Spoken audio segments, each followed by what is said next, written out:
Day 14, guys. Today I want to get the 12 o'clock bar and stunt cage built.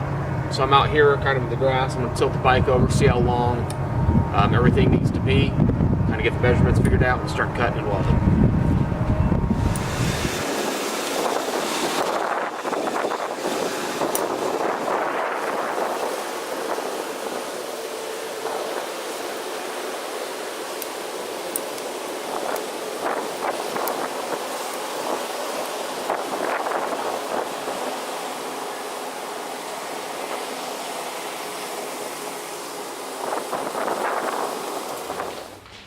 Well, my original idea is not going to pan out because I've run out of tubing, and my budget for tubing in this project's already spent, so I'm not going to be buying any more. What I'm going to use is some leftover scraps that I have.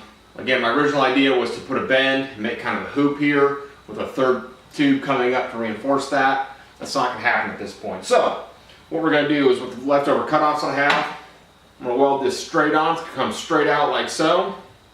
This is too long for what I need, but I can always cut this down. Really, I just need this tubing to protect the handlebar ends, to protect my controls on both the left and the right side. So we're going to weld like this on both sides, coming straight out. Another piece of metal, we're going to come up from the down tube, weld it on here, and that should be enough just to keep it, if it tips over left or right, they'll just protect the handlebars, protect some of the engine and stuff. So we're going to go with that.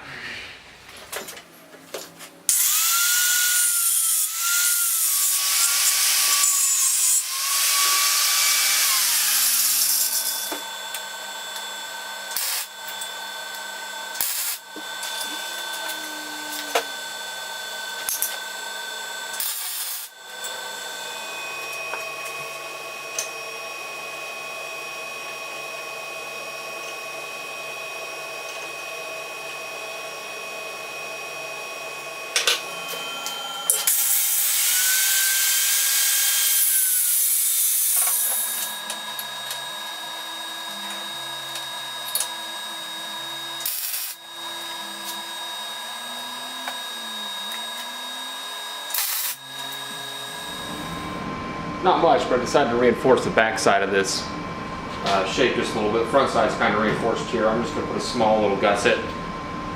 It may be more cosmetic than anything at this point, but I'm going to go ahead and do it anyway.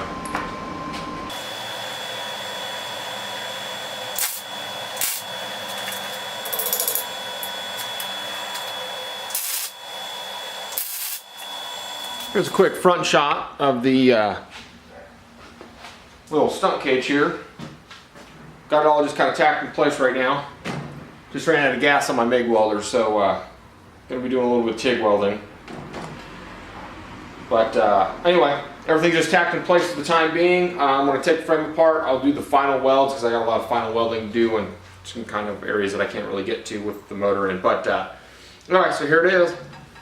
Feels pretty strong. This is probably too long. I might cut these down, but we'll see here. Let's go ahead and work on the 12 o'clock bar.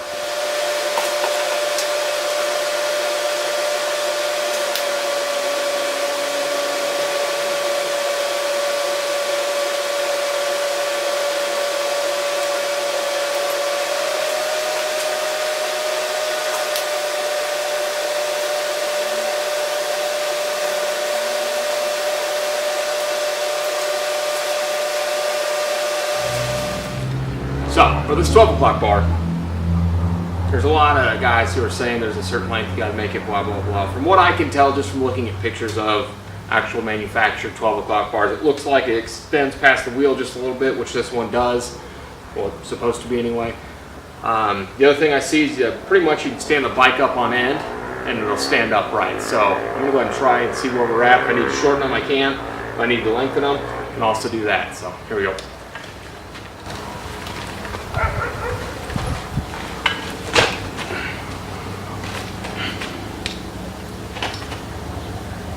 Of course, if I wasn't on mud, I'd probably stand up, right?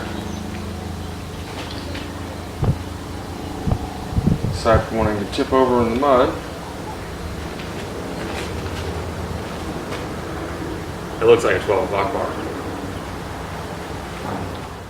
We're going to weld in a third piece of tubing, and then I got to make it flat here Got some extra steel to do that. And then I'm thinking, if I ever get good enough to be scraping this all the time, I've got some excess of this titanium muffler which I can bolt on so I make white sparks. It'd be cool at night and stuff. So anyway, let's finish this bracket up. Getting it all mocked up and tacked up, and we'll call it a day.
Hey guys, we're going to call that good for today. Again, I want to thank you for following along and checking out my videos. I hope you're enjoying this build as much as I do. I'm having a blast doing this and I can't wait to ride this thing. If you haven't subscribed already, you can click this button. Go ahead and click it. You can subscribe to my channel. Or if you want, you can go ahead and click on the next video when it comes out. But make sure you guys share this video with your friends and family and keep on following along. Thanks again, guys.